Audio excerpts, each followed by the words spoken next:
Hello students, आज के इस वीडियो में हम पार्टोग्राफ के बारे में स्टडी करेंगे। देखिए, ये पार्टोग्राफ, ये इस वीडियो में आपको जो पेपर दिखाई दे रहा है ये बेसिकली पार्टोग्राफ का पेपर है। तो पार्टोग्राफ फिल करने से पहले पार्टोग्राफ क्या होता है इसके बारे में हम जान लेंगे। पार्टोग्राफ की डेफिनेशन क्या है। Partograph it is a composite graphical recording of data. Data किसका? डेटा माँ और बच्चे का, यानी कि maternal and fetal during labour, यानी कि लेबर के टाइम पे। इसके अलावा इसका डेफिनेशन आगे भी कंटिन्यू होता है। Entered again time on a single seat of paper, यानी कि बेसिकली ये डेफिनेशन क्या कह रहा है कि माँ और बच्चे यानी कि मैटरनल एंड फीटल, ये दोनों जो डेटा है, इन दोनों मदर के रिगार्डिंग और फीटस के रिगार्डिंग जो भी डेटा है, इस डेटा को एक सिंगल सीट पेपर पर, आपको ये जो पेपर दिखाई दे रहा है पार्टोग्राफ का, ये एक सिंगल पेपर है। तो इसी तरीके से एक सिंगल पेपर पर माँ और बच्चे के रिगार्डिंग जो भी डेटा है उसको हम एंटर करते हैं। जो भी डेटा हम इसके अंदर एंटर कर रहे हैं वो ग्राफिकल रिकॉर्डिंग है, यानी कि ग्राफ के थ्रू हम इसको क्या करेंगे, रिप्रेजेंट करेंगे। तो बेसिकली इसी को ही हम पार्टोग्राफ कहते हैं। ओके, फिर से एक बार सुन लीजिए, पार्टोग्राफ क्या है। पार्टोग्राफ बेसिकली वो डेटा है जो माँ और बच्चे के रिगार्डिंग होता है, जिसको हम एक सिंगल सीट पेपर पर क्या करते हैं, डेटा को रिप्रेजेंट करते हैं, जिसकी हम ग्राफिकल प्रेजेंटेशन करते हैं। ठीक है, तो बेसिकली पार्टोग्राफ भरा कब जाता है? लेबर के टाइम पे। लेबर में बेसिकली हमने 4 स्टेजेस के बारे में पढ़े हैं। ठीक है, तो बेसिकली ये जो लेबर का प्रोसेस जब चल रहा है तो उस टाइम पे हम बेसिकली पार्टोग्राफ को फिल करते हैं। तो बेसिकली हम इसको ऐसे भी बोल सकते हैं कि इंट्रा पार्टम पीरियड के अंदर हम पार्टोग्राफ को फिल करते हैं। ठीक है, आपने पढ़ा होगा एंटी पार्टम, इंट्रा पार्टम और पोस्ट पार्टम। तो बेसिकली इंट्रा पार्टम के टाइम पे हम पार्टोग्राफ को फिल करते हैं। ओके, जिसमें माँ और बच्चे के रिगार्डिंग जो भी डेटा है उसको हम एक ही पेपर पे ग्राफ के तौर पे रिप्रेजेंट करते हैं, जिसको हम पार्टोग्राफ बोलते हैं। ओके, अब बेसिकली पार्टोग्राफ की डेफिनेशन हमने समझ लिया। नेक्स्ट है कंपोनेंट के बारे में। इसका कंपोनेंट क्या है, यानी कि पार्टोग्राफ के अंदर हम किन किन चीजों को फिल करते हैं या किन चीजों से मिलकर के ये बना है। तो सबसे पहले पेशेंट का आइडेंटिफिकेशन डेटा। पेशेंट का आइडेंटिफिकेशन डेटा माने कि पेशेंट के रिगार्डिंग जो भी चीजें हैं उसको। ठीक है, जैसे कि यहाँ पे देखिए रजिस्ट्रेशन नंबर है पेशेंट का, हॉस्पिटल में जो रजिस्ट्रेशन नंबर है वो। फिर यहाँ पे नाम, पेशेंट का नाम यहाँ पे भरेंगे। एज, पेशेंट का एज यहाँ पे फिल करेंगे। नेक्स्ट है डेट, कौन सी डेट में पेशेंट एडमिट हुई है। पैरिटी, ग्रेविडा, पैरिटी और ग्रेविडा क्या है उसको हम फिल करेंगे। देखिए पैरिटी और ग्रेविडा क्या होता है। पैरिटी का मतलब उसने पहले कितनी बार बेबी को जन्म दिया है या बेबी का बर्थ हुआ है उस मदर से, उसको हम पैरिटी बोलेंगे। ग्रेविडा का मतलब कि वो कितनी बार प्रेग्नेंट हुई है। सपोज कि अगर कोई फीमेल है उसकी सेकेंड प्रेगनेंसी है, ठीक है, तो सेकेंड प्रेगनेंसी है तो यहाँ पे पैरिटी जो है वो 1 होगी, क्योंकि बच्चा इसके पहले बच्चा एक बार वो डिलीवर की है, तो पैरिटी 1 होगा। और ग्रेविडा यहाँ पे क्या होगा, 2 होगा, क्योंकि ये सेकेंड टाइम की प्रेगनेंसी वाली डिलीवरी हो रही है जिसमें हम ये पार्टोग्राफ फिल करेंगे। ओके, अगर फर्स्ट प्रेगनेंसी है तो पैरिटी यहाँ पे निल है, पैरिटी नहीं होगी यहाँ पे। ग्रेविडा जो है वो क्या होगा, 1। ओके, नेक्स्ट है एलएमपी। एलएमपी का मतलब last menstrual period. Last menstrual period यानी लास्ट टाइम फीमेल को कब पीरियड आया था वो यहाँ पे हम फिल करेंगे। नेक्स्ट क्या है, EDD, expected date of delivery. Expected date of delivery हम एलएमपी को यूज करके निकालते हैं, जिसका फॉर्मूला होता है 9 मंथ प्लस 7 डेज। ठीक है, कैलेंडर डेट के हिसाब से कई सारे टेक्निक होते हैं, तो हम कैलेंडर टेक्निक के थ्रू जो है 9 मंथ प्लस 7 डेज यूज करके निकालते हैं ईडीडी। नेक्स्ट है जेस्टेशनल वीक्स, यानी जेस्टेशनल वीक्स का मतलब क्या है कि वीक में वो कितने वीक से प्रेग्नेंट है, तो बेसिकली उसको हम जेस्टेशनल वीक में काउंट करते हैं। नेक्स्ट है rupture of membrane, ROM, time and date, यानी कि मेम्ब्रेन कब रप्चर हुआ उसका टाइम नेक्स्ट किस डेट को रप्चर हुआ वो डेट यहाँ पे क्या करना है, मेंशन करना है। रप्चर ऑफ मेम्ब्रेन यानी कि जो मेम्ब्रेन है डिलीवरी के टाइम पे रप्चर हो रहा है उसके बेसिकली बारे में है ये। नेक्स्ट है लेबर ड्यूरेशन। लेबर ड्यूरेशन में हम यहाँ पे क्या करेंगे, मतलब आवर्स में भरना है, यानी कि कितने घंटे से लेबर का प्रोसेस चल रहा है, यानी कब स्टार्ट हुआ कब तक हुआ, उसका जो टोटल आवर्स होता है वो हम इसमें काउंट करते हैं।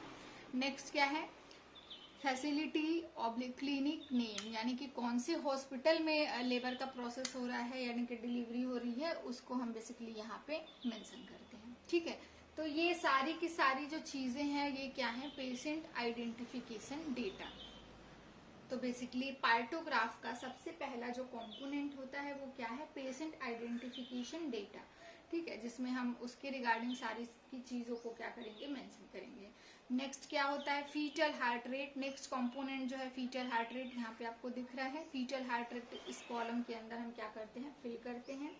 ठीक है, नेक्स्ट क्या है, जो लिक्कर एमनी है, एमनियोटिक फ्लूइड है उसके बारे में, मोल्डिंग जो है उसके बारे में, सर्वाइकल डायलेशन। देखिए इसी के अंदर आपको सारी चीजें, सारे कंपोनेंट्स जो है वो देखने को मिलेंगे। सर्वाइकल डायलेशन, सर्वाइकल डायलेशन कितना हुआ है बेसिकली उसको हम क्या करते हैं, यहाँ पे फिल करते हैं।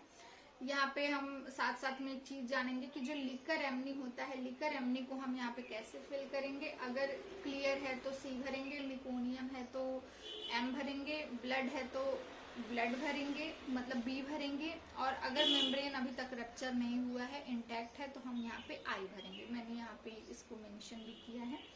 ठीक है, तो बेसिकली इस तरीके से हम इसको क्या करते हैं, फिल करते हैं। नेक्स्ट क्या है, cervical dilation and descent of head. Descent of head कितना हो रहा है, देखिए यहाँ पे लिखा है, यानी बच्चे का हेड किस रेशियो से नीचे आ रहा है, और यहाँ पे सर्वाइकल डायलेशन कितना है, वो सारी चीजें हम यहाँ पे फिल करेंगे।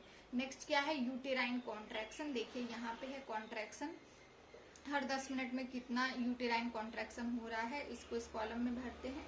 ये बेसिकली नेक्स्ट कंपोनेंट है। नेक्स्ट क्या है, ड्रग्स। जो भी ड्रग्स हम पेशेंट को देते हैं वो सारे के सारे ड्रग्स यहाँ पे आपको क्या करना है, फिल करना है। तो बेसिकली ये भी क्या है, आपके पार्टोग्राफ का कंपोनेंट है। नेक्स्ट क्या है, ब्लड प्रेशर।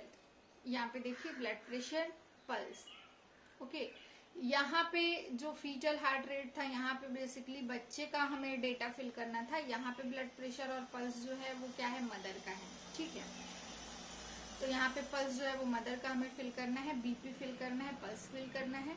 ब्लड प्रेशर को हम हमेशा एरो मार्क से फिल करते हैं, और जो पल्स होता है उसको हम डॉट लगा के फिल करते हैं। ओके, डॉट डॉट बनाते हैं पल्स को भरने के लिए, और ब्लड प्रेशर को भरने के लिए हम क्या करेंगे, जो है एरो मार्क को यूज करते हैं। अब देखिए पल्स रेट जो है हर 30 मिनट में हम क्या करते हैं, चेक करते हैं। ठीक है, और ब्लड प्रेशर को हम 2-2 घंटे के रेशियो में भी चेक कर सकते हैं अगर कोई कॉम्प्लिकेशन नहीं है तो। नेक्स्ट क्या है, जो मदर है, मदर का टेम्परेचर यहाँ पे फिल करेंगे कि कितना टेम्परेचर है लेबर के प्रोसेस के टाइम पे। नेक्स्ट क्या है, यूरिन एनालिसिस करते हैं। यूरिन एनालिसिस के अंदर यूरिन का अमाउंट कितना है, प्रोटीन प्रेजेंट है या नहीं, एसीटोन प्रेजेंट है या नहीं, ये सारे लैब रिकॉर्ड के थ्रू जो भी यूरिन एनालिसिस करते हैं उसके द्वारा ये डेटा हम इसमें फिल करते हैं। ओके, तो बेसिकली हमने डिस्कस किया पार्टोग्राफ क्या होता है, और फिर पार्टोग्राफ के जो है वो आपके कंपोनेंट क्या क्या है। नेक्स्ट हम बात करेंगे एडवांटेजेस के बारे में। एडवांटेजेस क्या क्या है, यानी कि क्यों हमें पार्टोग्राफ फिल करना चाहिए या इसको फिल करने से क्या फायदा है। तो सबसे पहला फायदा ये है कि हम इतने सारे डेटा को एक ही पेपर पे हम क्या कर सकते हैं, रिप्रेजेंट कर सकते हैं। तो इसमें बहुत सारे पेपर की नीड नहीं होती है। ठीक है, दूसरा, अगर हम एक ही पेपर पे सारी की सारी चीजें रिकॉर्ड कर ले रहे हैं, ठीक है, तो हमें उसको हैंड ओवर करने में भी आसानी होगी, क्योंकि जब हम किसी, मान लीजिए कि नर्सेस की ड्यूटी जो है वो कंप्लीट हो गया और लेबर का प्रोसेस अभी चल रहा है, तो आप जिस सिस्टर को भी, जिस भी स्टाफ को हैंड ओवर देंगे उसको हैंड ओवर देने में आसानी रहती है, क्योंकि सारा का सारा जो डेटा है वो एक ही पेपर पे आपका प्रेजेंट होता है। ठीक है, और ये बेसिकली जो पार्टोग्राफ है ये लेबर के प्रोसेस को फैसिलिटेट करने में हेल्प करता है। फैसिलिटेट करने का मतलब अगर इसके अंदर कोई एबनॉर्मलिटी आ रही है, कोई मतलब आपको कुछ नॉर्मल नहीं दिख रहा है, तो आप इमिडिएटली उसके बारे में एक्शन ले सकते हैं। आपको तुरंत के तुरंत जो है वो पता चल जाता है, ज़्यादा आपको पेपर पलटने की ज़रूरत नहीं पड़ती है। तो अगर नॉर्मल है तो भी आपको पता चल जाता है, अगर इसमें कुछ एबनॉर्मलिटी है तो भी आपको पता चल जाता है, ठीक है। तो आप मोर्टेलिटी रेट को इसके द्वारा या मॉर्बिडिटी रेट को इसके द्वारा रेड्यूस कर सकते हैं। अब लेबर जो है वो प्रोलॉन्ग्ड है कि प्रिसिपिटेट है, इसके बारे में आप आइडेंटिफाई कर सकते हैं। प्रिसिपिटेट लेबर और प्रोलॉन्ग लेबर का मतलब क्या हो गया कि प्रिसिपिटेट लेबर यानी कि पूरे के पूरे लेबर प्रोसेस को कंप्लीट होने में जो है वो 2 घंटे से भी कम का समय लग रहा है, तो वो क्या है, प्रिसिपिटेट लेबर है। प्री माने पहले, यानी कि टाइम के पहले ही हो जा रहा है, यानी फर्स्ट सेकंड थर्ड तीनों स्टेजेस जो है वो 2 घंटे पहले ही कंप्लीट हो जा रहा है, तो वो क्या है, प्रेसिपिटेट लेबर है। प्रोलॉन्ग लेबर का मतलब उसमें 18 आवर्स से ज्यादा का समय लग रहा है, यानी 18 घंटे से ज्यादा का समय लग जा रहा है लेबर का प्रोसेस कंप्लीट होने में, तो वो प्रोलॉन्ग लेबर है, यानी कि बहुत लंबा लेबर है। तो ये सारी की सारी चीजें या जो इन्फॉर्मेशन है आप आसानी से आइडेंटिफाई कर सकते हो, जान सकते हो पार्टोग्राफ के थ्रू। ओके, अब नेक्स्ट क्या है, पार्टोग्राफ की डेफिनेशन, कंपोनेंट और एडवांटेजेस के बारे में हमने देख लिया, पढ़ लिया। अब इसके बाद हम पार्टोग्राफ कैसे फिल करेंगे ये हम देखेंगे।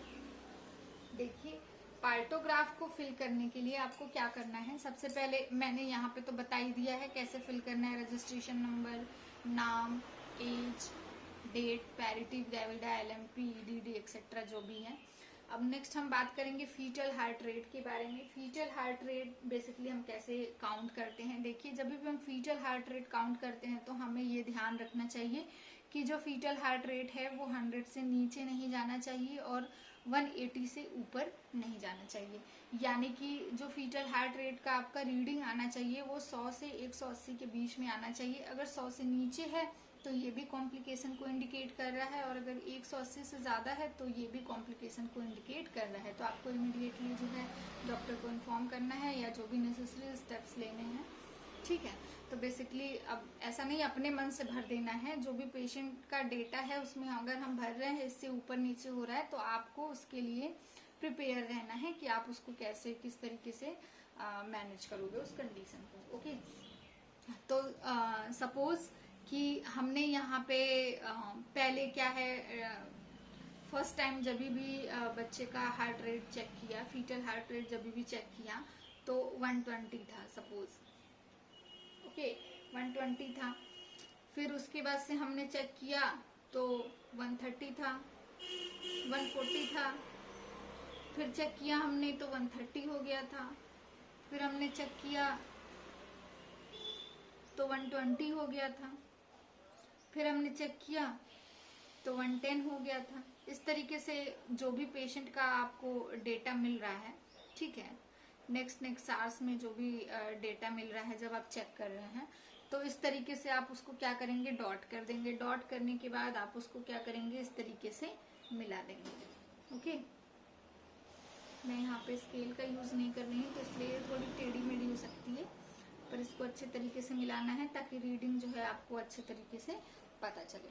तो बेसिकली जो फीटल हार्ट रेट है वो इस तरीके से आप क्या करेंगे, फिल करेंगे। आगे इसी तरीके से कंटिन्यू करना है, कितना कितना आ रहा है उसके हिसाब से। ओके, अब नेक्स्ट है, आपने ये भर लिया। नेक्स्ट है लिकर के अंदर मैंने बताया था, लिकर के अंदर आपको एमनियोटिक फ्लूइड का कलर देखना है कि कैसा है, उसके हिसाब से इसको फिल करना है। अगर मान लीजिए यहाँ पे हमने ROM लिखा है, रप्चर ऑफ मेम्ब्रेन, अगर रप्चर ऑफ मेम्ब्रेन नहीं हुआ है तो यहाँ पे आप हर जगह क्या भरोगे, आई भरोगे इंटैक्ट, है ना, यानी कि मेम्ब्रेन रप्चर नहीं हुआ है। अगर एमनियोटिक फ्लूइड नॉर्मल है, क्लियर दिख रहा है, तो आप हर जगह क्या भरोगे, C भरोगे। अगर उसमें मिकोनियम प्रेजेंट है, सम टाइम जो है बच्चा यूट्रस के अंदर मिकोनियम पास कर देता है, तो अगर एमनियोटिक फ्लूइड के अंदर आपको मिकोनियम दिखाई दे रहा है तो M भरोगे, ठीक है। अगर एमनियोटिक फ्लूइड के अंदर आपको ब्लड दिखाई दे रहा है, यानी कि हेमरेजिक कंडीशन में ब्लड दिखाई दे रहा है, तो आप क्या करोगे, B भरोगे। तो इस तरीके से जो है एमनियोटिक फ्लूइड का जो स्टेटस है तो आप यहाँ पे इस तरीके से फिल करेंगे, ठीक है, लिखकर माने एमनियोटिक फ्लूइड। बेसिकली क्या है, नेक्स्ट है मोल्डिंग। मोल्डिंग का मतलब क्या होता है, देखिए मोल्डिंग वो अवस्था है जिसमें हम बेसिकली जो स्कल बोन होता है, स्कल बोन के अंदर जो स्पेस होता है उसके रिडक्शन को हम बेसिकली उसमें क्या करते हैं, चेक करते हैं, ठीक है। यानी कि moulding is a state of reduction, state of reduction और loss of space between skull bone, यानी कि स्कल बोन के अंदर जो जगह है, जो स्पेस है, उसमें रिडक्शन होने को बेसिकली हम मोल्डिंग के नाम से जानते हैं। तो मोल्डिंग को बेसिकली हम करते मतलब भरते कैसे हैं, बेसिकली हम कह सकते हैं कि जब भी हम मोल्डिंग चेक कर रहे हैं, यानी कि बच्चा जो है मान लीजिए बाहर की ओर डिलीवर हो रहा है, तो आपको पता है कि जो स्कल बोन होते हैं, स्कल बोन में बीच बीच में सूचर्स पाए जाते हैं, ठीक है, और फॉन्टेनल्स भी पाए जाते हैं। तो वो क्या है, बेसिकली फॉन्टेनल्स एक मेम्ब्रेनस स्पेस है, या जो सूचर लाइन है वो भी अभी पूरी तरीके से जो है वहाँ पे बोन अभी पूरी तरीके से अटैच्ड नहीं हुई है सपोज। तो आपको बेसिकली यही देखना है, कभी कभी जो है बच्चा ऑब्स्ट्रक्टेड लेबर होने की वजह से जो है, लेबर ऑब्स्ट्रक्ट होने की वजह से जब बच्चा बाहर आ रहा है तो मोल्डिंग हो जाता है, यानी हेड का जो शेप है वो क्या है, चेंज हो जा रहा है, ठीक है, शेप साइज जो है बदल जा रहा है। तो बेसिकली बदलता क्यों है कि वही जो बोन के बीच में जो स्पेस है, जो भी सूचर लाइन है या जो भी फॉन्टेनल है, उस पे बोन आपस में एक दूसरे पे चढ़ जाते हैं, या उनके बीच का जो स्पेस है वो कम हो जाता है। तो बेसिकली उसी को ही हम मोल्डिंग के नाम से जानते हैं। तो यहाँ पे हम मोल्डिंग को कैसे भरते हैं, मोल्डिंग के लिए हम बेसिकली भरते हैं, देखिए मैं यहाँ लिख दे रही हूँ, 0 भर सकते हैं, 1 भर सकते हैं, 2 भर सकते हैं और 3 भर सकते हैं। 0 1 2 3 का मतलब क्या होता है मोल्डिंग में, बेसिकली 0 का मतलब है कि जो बोन है, बोन मतलब एक दूसरे से क्या है, सेपरेटेड है, और हम सूचर लाइन को भी आसानी से देख सकते हैं। तब हम मोल्डिंग क्या भरेंगे, 0 भरेंगे। यानी कि अगर आपको ऐसा लग रहा है कि जो मोल्डिंग है वो नहीं हुई है, यानी बोन एक दूसरे के ऊपर नहीं चढ़ गए हैं, घुस नहीं गए हैं एक दूसरे के ऊपर, या फिर उनके बीच का जो स्पेस है वो कम नहीं हो गया है, तो आपको क्या भरना है, 0 भरना है, ठीक है। 1 कब भरना है, सूचर अपोज, यानी कि सूचर लाइन जो है वो अगर मान लीजिए कि कम हो गया है, तब आपको क्या भरना है, 1 भरना है, ठीक है। 1 अगर सूचर जो है वो ओवरलैप्ड हो गया है, लेकिन वो अपने आप मतलब ठीक हो सकता है बाद में, तो आपको क्या भरना है, 2 भरना है। 3 का मतलब क्या होता है कि वो जो है वापस से पहले जैसी कंडीशन में अभी नहीं जा पाएगा तुरंत की तुरंत, तो वहां पे हम क्या भरेंगे, 3 भरेंगे। सूचर ओवरलैप्ड हो गया है और ये रेड्यूसिबल नहीं, एंड नॉट रेड्यूसिबल, ये फिर से वापस से पहले जैसे नहीं हो रहा है, तो इसमें बेसिकली हम क्या भरेंगे, 3 भरेंगे। तो यहाँ पे मोल्डिंग के अंदर बेसिकली हम 0 1 2 3 इसके हिसाब से ग्रेडिंग देते हैं, यानी कि सूचर लाइन किस तरीके से प्रेजेंट है हेड के अंदर, यानी हेड अगर अपने प्रॉपर पोजीशन में है, सूचर लाइन ठीक है, तो आपको 0 भर देना है। अगर थोड़ा बहुत जो है वो रिडक्शन हुआ है तो 1 भर देना है। अगर थोड़ा ज़्यादा रिडक्शन हो गया है लेकिन वो बाद में ठीक हो जा रहा है, यानी कि जब बच्चे का मतलब रिड्यूस होने लायक है, जब बच्चा डिलीवर हो जाता है तो मोल्डिंग अपने आप सही हो जाता है, अगर ऐसा है तो आपको 2 भरना है। अगर ज़्यादा ओवरलैप्ड हो गया है और आपको लगता है ये नहीं जाएगा, तब आपको यहाँ पे 3 भरना है। ओके, नेक्स्ट है क्या, सर्वाइकल डायलेशन, यानी कि सर्विक्स का जो डायलेशन है वो हम यहाँ पे फिल करेंगे सेंटीमीटर में। देखिए लिखा है सर्विक्स के डायलेशन को हमेशा हम एक्स बना करके प्लॉट करते हैं।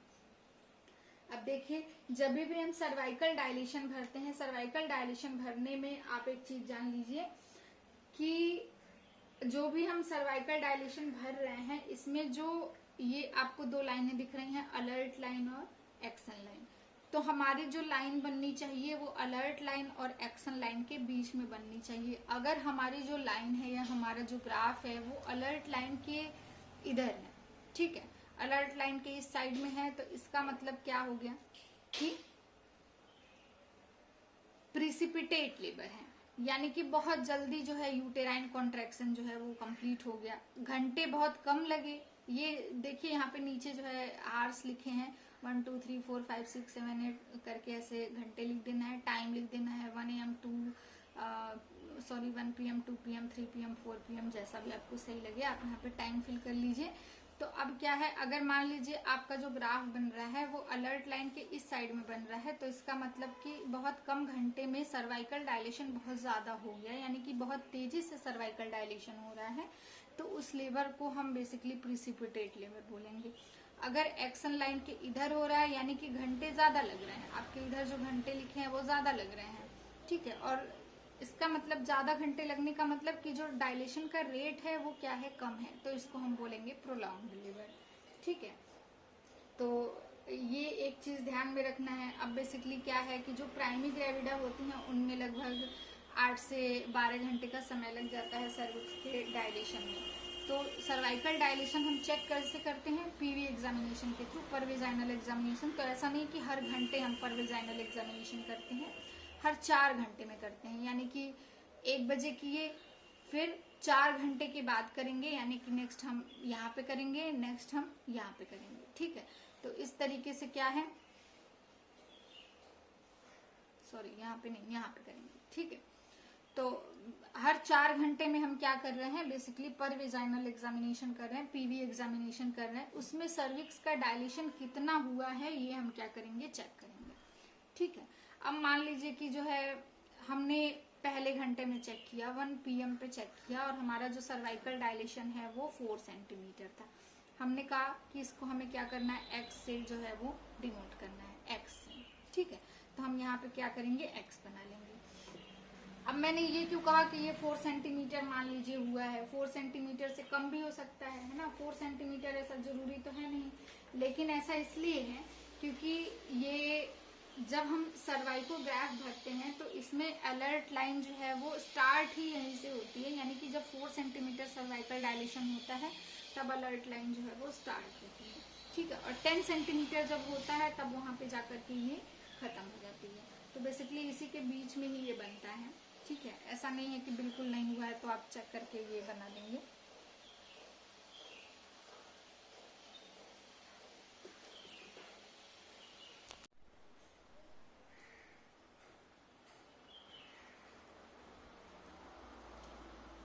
तो देखिए पहले 1 PM पे हमने चेक किया, अगर 4 सेंटीमीटर जो है वो डायलेशन है, नेक्स्ट है, नेक्स्ट हम जब 4 घंटे के बाद चेक करेंगे तो सपोज कि 7 जो है सेंटीमीटर डायलेशन है, नेक्स्ट जब हम चेक करेंगे तो 10 सेंटीमीटर डायलेशन है। तो हमेशा हम सर्वाइकल डायलेशन को एक्स बना करके डिनोट करेंगे या प्लॉट करेंगे, ठीक है। तो बेसिकली हम यहाँ से जो है लाइन यहाँ पे क्या करेंगे, ड्रॉ कर लेंगे, ठीक है।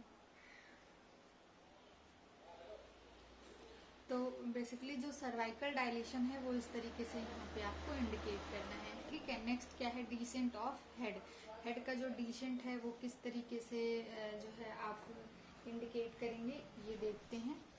देखिए जो डिसेंट ऑफ हेड है बेसिकली इसको हम पहली बात तो ये कि 0 से यहाँ पे डिनोट करेंगे। दूसरा कि यहाँ पे देखिए अगर 0 पे जो है रहता है, जो फीटल हेड है वो 0 पे है या मतलब इस्चियल स्पाइन पे है, तो हम उसको क्या बोलते हैं, 0 बोलते हैं। यानी इस्चियल स्पाइन और 0 एक ही बात है ना।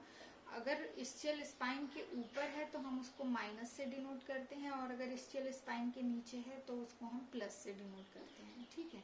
तो यहाँ पे देखिए, यहाँ पे सपोज कि यहाँ पे क्या है, 0 है, यहाँ पे +1 +2 +3 +4 +5 इस तरीके से -1 -2 -3 -4 -5, ठीक है।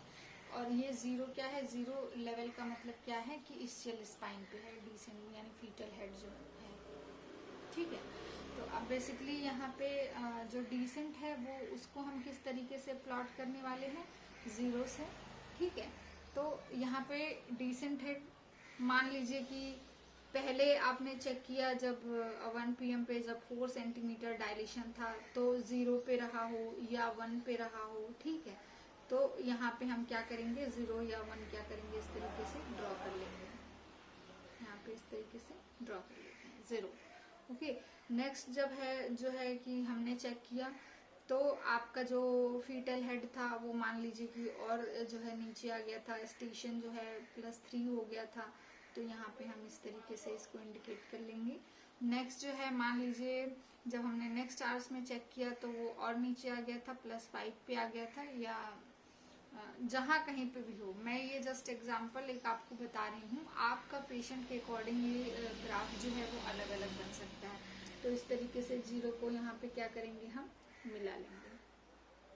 ठीक है, तो ये बेसिकली जो 0 वाली लाइन है ये फीटल हेड को या डिसेंट ऑफ हेड को इंडिकेट कर रहा है, और ये जो एक्स वाली लाइन है ये सर्वाइकल डायलेशन को इंडिकेट कर रहा है। तो इस तरीके से जब आप जो है सर्वाइकल डायलेशन चेक कर रहे हैं तो उस टाइम पे फीटल हेड कितना है, ठीक है, 0 पे है, 0 से कितना नीचे है, माइनस में है, यानी कि स्टिल स्पाइन के ऊपर है या नीचे है, उस तरीके से उसको हम क्या करेंगे, ग्राफिकल प्रेजेंट करेंगे। ठीक है, अब नेक्स्ट क्या है, कॉन्ट्रैक्शन। कॉन्ट्रैक्शन पर 10 मिनट्स, हर 10 मिनट में कितना यूटेराइन कॉन्ट्रैक्शन हो रहा है उसको हम यहाँ पे क्या करेंगे, इंडिकेट करेंगे। तो देखिए कॉन्ट्रैक्शन 3 तरीके से होता है, माइल्ड, मॉडरेट और सीवियर।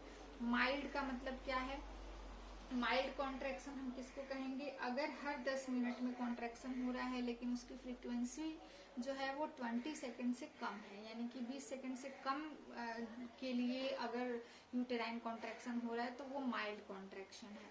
ठीक है, अगर 20 से 40 सेकंड के बीच में रह रहा है, यानी कि जब एक बार कॉन्ट्रैक्शन शुरू हो रहा है तो वो 20 से 40 सेकंड टाइम ड्यूरेशन तक रह रहा है हर 10 मिनट में, तो वो क्या है, मॉडरेट है। अगर 40 सेकंड से ज्यादा टाइम के लिए यूटेराइन कॉन्ट्रैक्शन हो रहा है तब हम उसको क्या बोलेंगे, सीवियर बोलेंगे। तो जो माइल्ड कॉन्ट्रैक्शन है, माइल्ड कॉन्ट्रैक्शन को हम जस्ट ऐसे खाली ब्लॉक बना के या इसमें थोड़ा बहुत इस तरीके से करके इंडिकेट कर सकते हैं। अब हम चेक करेंगे कि पहले वाले जब हमने चेक किया तो कितना, मतलब किस तरीके का कॉन्ट्रैक्शन था, उसकी फ्रीक्वेंसी जो है 20 सेकंड से कम थी या ज्यादा थी, 20 से 40 के बीच में थी या 40 से भी ज्यादा थी। तो मान लीजिए पहले हमने चेक किया तो माइल्ड था, फिर हमने चेक किया यहाँ पे तो क्या था, माइल्ड था, फिर हमने चेक किया तो क्या था, मॉडरेट था। तो यहाँ पे मॉडरेट को हम थोड़ा अलग लाइन बना लेंगे ताकि हमें पता चले। फिर हमने चेक किया तो यहाँ पे क्या था, मॉडरेट था, फिर हमने चेक किया तो यहाँ पे क्या था, सीवियर था। तो सीवियर को बिल्कुल इस तरीके से आप डार्क कर सकते हैं ताकि आपको पता चल सके कि माइल्ड, मॉडरेट और सीवियर किस तरीके का कॉन्ट्रैक्शन आप यहाँ पे दिखा रहे हैं। ठीक है, तो इस तरीके से इसका जो ब्लॉक आप बनाएंगे वो अलग अलग तरीके से बनाएंगे। नेक्स्ट क्या है, यहाँ पे ऑक्सीटोसिन ड्रॉप्स पर मिनट के हिसाब से, ठीक है, कितने यूनिट पर लीटर में दे रहे हैं, ठीक है, वो हम क्या करेंगे यहाँ पे मेंशन करेंगे। यानी ऑक्सीटोसिन कितने ड्रॉप में दे रहे हैं पर मिनट, यानी 1 मिनट में कितने ड्रॉप के रेशियो से हम ऑक्सीटोसिन दे रहे हैं उसको हम यहाँ पे मेंशन कर लेंगे। तो वो पेशेंट का जैसा भी चल रहा है आपको यहाँ पे मेंशन कर लेना है। नेक्स्ट क्या है, drugs and ivy fluids. Drugs and ivy fluids में, ड्रग्स में क्या क्या ड्रग्स, जैसे कि ऑक्सीटोसिन हो गया, MgSO4 हो गया, मैग्नीशियम सल्फेट हो गया। ये अगर मान लीजिए कि सीजर्स वगैरह आ रहे हैं पेशेंट को, लाइक एक्लेम्सिया, प्री एक्लेम्सिया की कंडीशन है तो उसमें अगर कोई एक्स्ट्रा मेडिकेशन दे रहे हैं तो, या फिर ऑक्सीटोसिन, RLNS, मेथर्जिन, ये सारी की सारी ड्रग्स जो है वो यहाँ पे आपको मेंशन करना है। ठीक है, लाइक यहाँ पे आप मेथर्जिन लिख लेंगे, RL लिख लेंगे, NS लिख लेंगे, जो कुछ भी आप यहाँ पे चला रहे हैं उसको यहाँ पे आप फिल कर लेना है। नेक्स्ट है ब्लड प्रेशर। ठीक है, ब्लड प्रेशर मैंने पहले बताया आपको, ब्लड प्रेशर जो है वो एरो मार्क से जो है इंडिकेट करना है। तो ब्लड प्रेशर मान लीजिए कि आपने पहले चेक किया तो 120/80 था अगर, तो यहाँ पे आप इस तरीके से लगा लेंगे, यहाँ पे इस तरीके से लगा लेंगे, इसको क्या करेंगे, मिला लेंगे। फिर आपने दूसरे 2 घंटे बाद फिर से आपने चेक किया तो मान लीजिए कि 130 हो गया था पेशेंट का ब्लड प्रेशर, 130/90 हो गया था, तो आप इस तरीके से इसको क्या करेंगे, मैनेज कर लेंगे। ठीक है, फिर अगर मान लीजिए 2 घंटे बाद आपने चेक किया सेम था तो इस तरीके से कर लेंगे, फिर अगर सेम था तो इस तरीके से आप फिर से कर लेंगे, अगर कम हुआ है तो कम, ज्यादा हुआ है तो ज्यादा, इस तरीके से आप क्या करेंगे, इंडिकेट कर लेंगे। ठीक है, यहाँ पे आपको ड्रॉ करना है ग्राफ को। नेक्स्ट क्या है, पल्स। पल्स बेसिकली पल्स आप कैसे फिल करने वाले, पल्स मैंने बोला था कि यहाँ पे डॉट के हिसाब से आप भरेंगे, और पल्स जो है हर आधे आधे घंटे में आप चेक कर सकते हैं, देर में भी कर सकते हैं, ऐसा कोई नहीं है, लेकिन हर आधे घंटे 1 घंटे के अंदर भी आप पल्स को चेक कर सकते हैं। तो पल्स बेसिकली कितना आपको मालूम है कि वो 80 नॉर्मली जो है हम 80 बीट पर मिनट के हिसाब से करते हैं, 80 90 20 जितना भी है आपको यहाँ पे क्या करना है, पल्स को फिल कर लेना है। 60 70 इतना 60 के नीचे तो पल्स रेट जो है वो कॉम्प्लिकेटेड है अगर है तो, लेकिन हम यहाँ पे पल्स रेट जितना भी है उसको यहाँ पे हम डॉट डॉट लगा करके ये सारे ग्राफ जो है वो मैं पेन से भर रही हूँ। तो पेन से खाली आपको दिखे इसलिए मैं भर रही हूँ, बाकी आपको पेन से नहीं भरना है, पेंसिल से भरना है। जितना भी इधर से आपका पल्स रेट आया है उसके हिसाब से इस तरीके से आप डॉट डॉट बना करके उसको क्या करेंगे, मिला लेंगे। तो ये वाली लाइन जो है ये पल्स रेट को इंडिकेट कर रहा है, और ये वाली जो लाइन है एरो वाली ये जो है ब्लड प्रेशर को इंडिकेट कर रहा है। अब नेक्स्ट क्या है, टेम्परेचर। मदर का जो भी टेम्परेचर हो, ठीक है, 98 डिग्री फ़ारेनहाइट, 98.6, 99 डिग्री फ़ारेनहाइट जितना भी है उसको आप इसमें क्या करेंगे, कॉलम में फिल कर लेंगे। नेक्स्ट है यूरिन। यूरिन के अंदर जो है अमाउंट जो है जितना ml आ रहा है यूरिन, वो आप यहाँ पे क्या करेंगे, फिल करेंगे, ठीक है। 100 ml आ रहा है, 120 ml आ रहा है, कितना ml आ रहा है उसको इसमें आपको इंडिकेट कर देना है। अगर यूरिन एनालिसिस हुआ है जिसमें प्रोटीन और एसीटोन प्रेजेंट है तो यहाँ पे प्रेजेंट लिख देंगे, एब्सेंट है तो नील लिख सकते हैं या फिर एब्सेंट लिख सकते हैं।